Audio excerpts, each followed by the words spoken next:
Hi, my name is Charles. Today I'll be talking about Ludwig van Beethoven, one of the most influential composers in music history.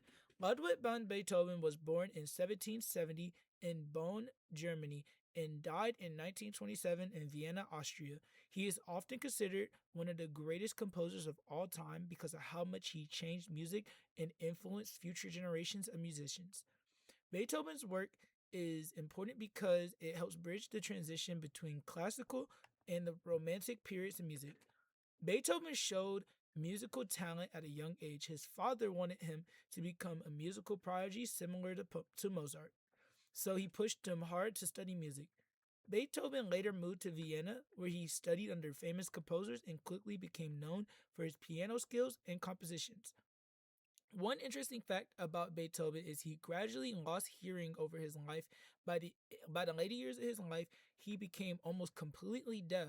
While this seems impossible for most musicians, Beethoven continued to compose some of the greatest works despite this challenge. His determination and dedication makes his story truly inspiring.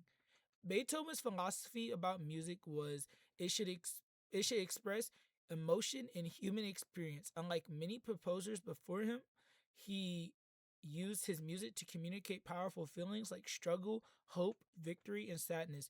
This emotional style helped shape the romantic era of music.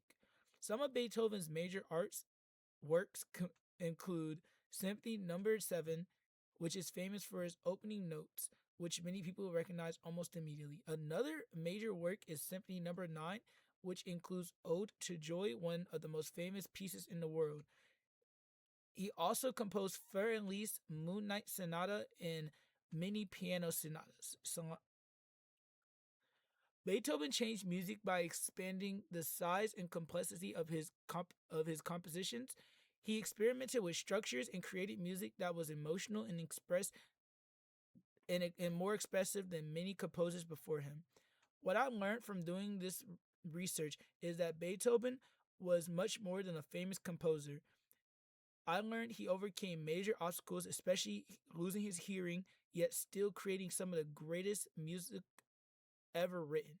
His life taught me that challenges do not always stop success if you remain determined and continue working hard towards your goals. I also learned how much influence one person can have on history through creativity and perseverance. Thank you for listening to my presentation about Ludwig van Beethoven.